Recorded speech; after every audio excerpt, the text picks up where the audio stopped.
उस रात पूरे गांव की सारी घड़ियां ठीक रात के 3:17 पर रुक गई थी। ना कुत्ते भौंके, ना हवा चली, और गांव के बीचों बीच एक आदमी खड़ा था जिसे किसी ने पहले कभी नहीं देखा था। बरसात की रात थी। छोटा सा गांव देवपुर, जहां लोग जल्दी सो जाते थे क्योंकि वहां एक पुरानी मान्यता थी। रात के 3 बजे के बाद कोई बाहर नहीं निकलता। लेकिन उस रात 12 साल का आरव अपनी खिड़की से बाहर देख रहा था, क्योंकि उसके पापा अभी तक घर नहीं लौटे थे। तभी टक टक टक, घर की दीवार पर लगी घड़ी अचानक रुक गई। रात के 3:17।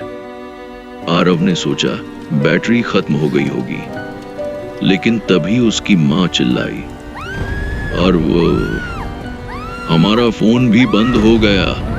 पूरा घर अजीब सन्नाटे में डूब चुका था। ना बिजली, ना आवाज, बस बाहर से आती हल्की सी घंटियों की आवाज। आरवी धीरे से खिड़की के पास गया, और जो उसने देखा, उसके पैरों तले जमीन खिसक गई। गांव के बीचों बीच एक लंबा आदमी काले कपड़ों में खड़ा था। उसके हाथ में एक पुरानी लालटेन थी, और वो हर घर के सामने रुककर धीरे से कुछ बोल रहा था। सुबह होते ही गांव में दहशत फैल गई, क्योंकि रात में 3 लोग गायब हो चुके थे।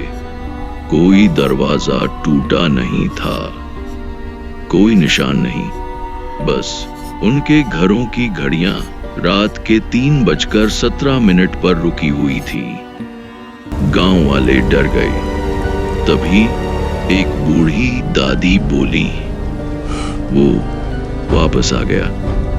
सब चौंक गए। दादी ने बताया, 30 साल पहले भी ऐसा हुआ था। एक आदमी रात में गांव आता था, और जिनके घर की घड़ी रुक जाती, वो लोग अगली सुबह गायब मिलते। लोग उसे कहते थे समय वाला आदमी, क्योंकि जहां वो जाता वहां समय रुक जाता। आरव को यकीन नहीं हुआ।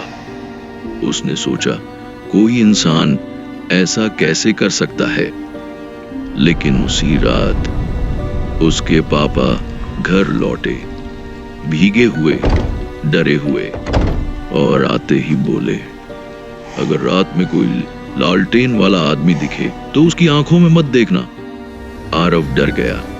उसने पूछा, आपने उसे देखा है? पापा कुछ बोलते। उससे पहले घर की सारी लाइट्स फिर से ब्लिंक होने लगी, और दीवार वाली घड़ी फिर रुक गई। रात के 3:17। इस बार दरवाजे के बाहर कोई खड़ा था।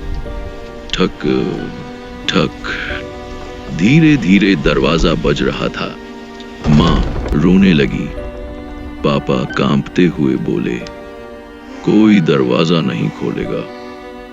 लेकिन तभी बाहर से आवाज आई, मैं वो लौटाने आया हूं जो 30 साल पहले मुझसे छीन लिया गया था। पूरा घर शांत। आरवी के पापा का चेहरा सफेद पड़ गया, क्योंकि 30 साल पहले गांव वालों ने एक आदमी को चोर समझकर जिंदा जला दिया था, बिना सच जाने। और वो आदमी मरते वक्त बस एक बात बोल रहा था, मैं वापस आऊंगा। आरव को समझ आने लगा,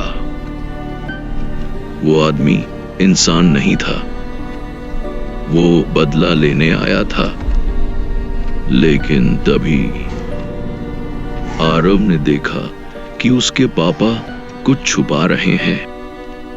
पुरानी अलमारी के अंदर एक जली हुई घड़ी, जिस पर लिखा था रात के 3:17। आरव ने पूछा, ये क्या है? पापा रोने लगे। उन्होंने बताया, 30 साल पहले वो भी उस भीड़ में थे जिसने उस आदमी को मारा था, और अब वो आदमी एक एक करके सबको लेने आया था। बाहर बारिश तेज हो चुकी थी। दरवाजा अपने आप खुल गया और वो आदमी धीरे धीरे अंदर आया। काली आंखें, जला हुआ चेहरा, हाथ में लालटेन। लेकिन सबसे डरावनी बात, उसकी घड़ी अभी भी चल रही थी। बाकी पूरे गांव का समय रुक चुका था। वो धीरे से आरव के पापा के सामने रुका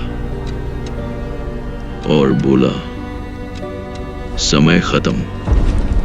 अचानक पूरे घर की दीवारों से घड़ियों की आवाज आने लगी। टक टक टक। फिर एकदम सन्नाटा, और अगले ही पल आरवी के पापा गायब। बस जमीन पर उनकी घड़ी पड़ी थी। रात के 3:17। अगली सुबह पूरा गांव खाली था। ना कोई इंसान, ना कोई आवाज, बस हर घर में रुकी हुई घड़ियां। और गांव के बाहर एक छोटा लड़का लालटेन लेकर खड़ा था। वो आरव था।